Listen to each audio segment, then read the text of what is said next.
Like you just read on the title screen, the purpose of this video is to show folks how you can make a rosary out of twine.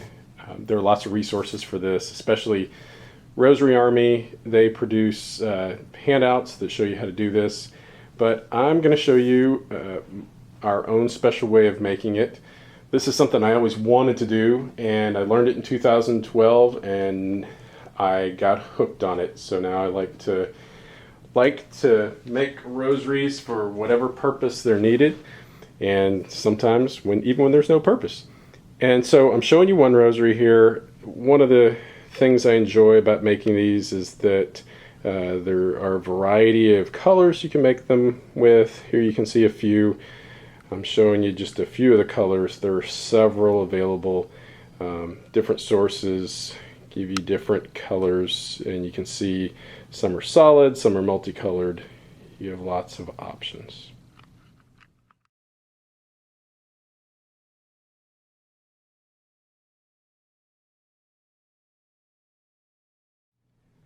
So here's what you start with. This is a roll of rosary twine, which, if you want to get technical, it's number 36 twine. Actually, nowadays it's pretty easy to find by just doing an internet search for rosary twine. That roll all by itself will make somewhere in the neighborhood of 25 rosaries, depending on how efficient you are with the string usage. And like I said, Rosary Army has lots of resources on how to do this, but what makes what I'm going to talk about unique is this tool right here that I hope is showing up okay. It is very simple.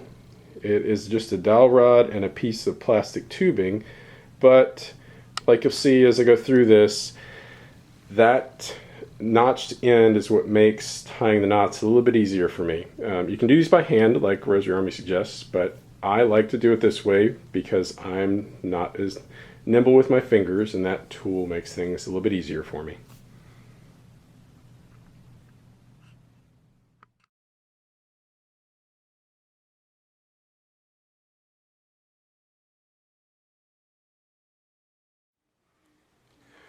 One of the first things you're going to need to do in order to make a rosary is you're going to need to cut a length of string. Now normally for a typical rosary you're going to need about somewhere between 20 and 25 feet, depending how tight you're going to make your beads. I'm not going to do that. I just want to show you how to tape this so that it works best with the tool. I usually start out with a piece of masking tape that's about an inch or so long, and I'm going to wrap it around there as tight as I possibly can. And I'm squeezing it as I'm rolling it to tape it.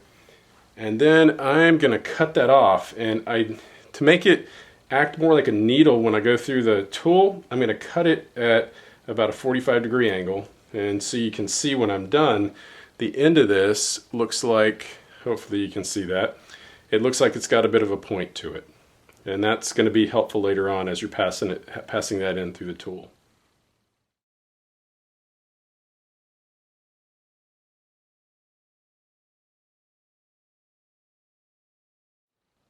So the first step we're going to do is we're going to learn how to make the knot that you're going to produce the most of, and that's the Hail Mary knot. Now I would suggest that you start with a scrap piece of twine.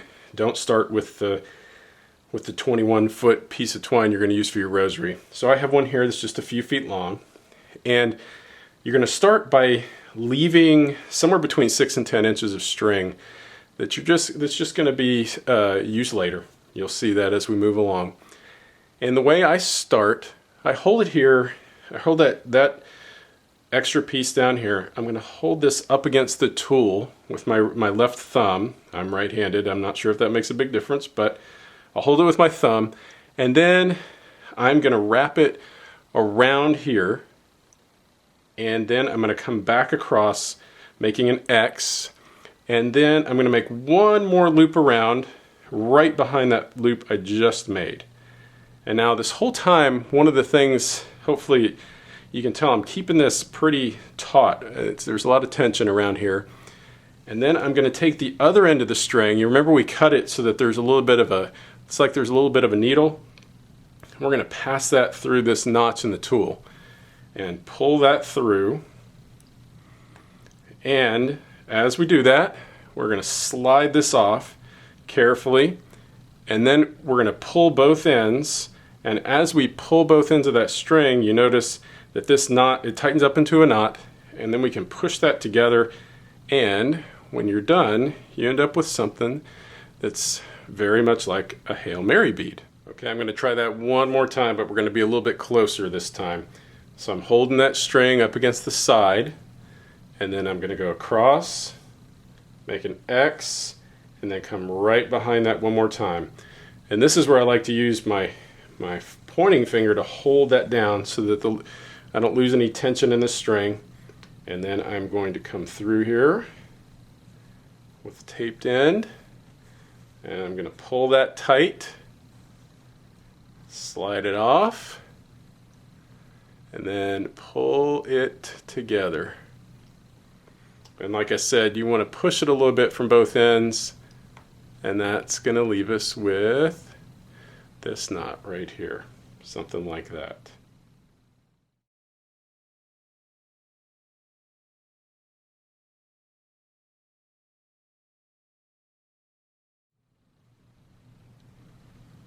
I hope that you thought the Hail Mary knot was easy, and now we're going to practice making more of them. And the trick is not so much making more of the knots, it's more about the spacing. Getting the spacing just right is a part that takes practice. So hopefully the more you do this, the better you'll get at it. You want them to be consistent, and you want them to be fairly close together. Most people start out making them too far apart, but after a little while you can control that spacing pretty well.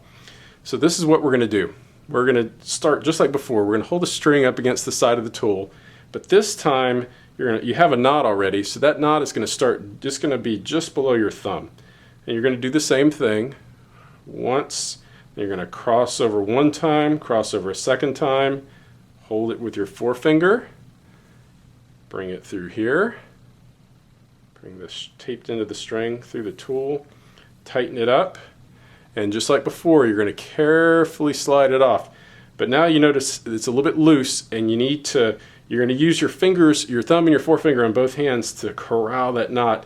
Just pushing it back and forth, pulling the string, pushing the knot as you're pulling both sides of the string so that you get your second knot just like that. And that's a pretty good gap right there.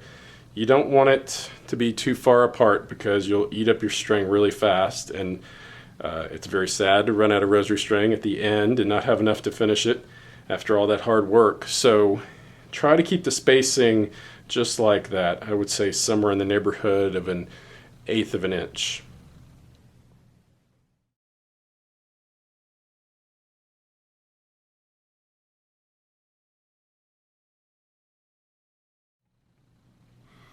Okay, if you've mastered the Hail Mary knot, then you're in good shape for the Our Father.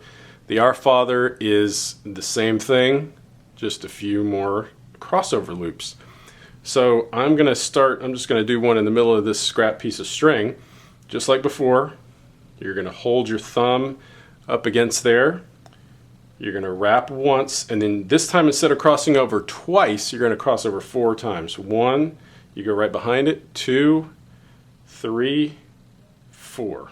And I'm going to hold it with my forefinger, pass the string through there, and slide it off just like before. And again, I'm corralling my knot with both hands to try to get it in the right position. Right now I'm not too worried about that, but that's what you should end up with. Something that's made just a little bit bigger than a Hail Mary knot.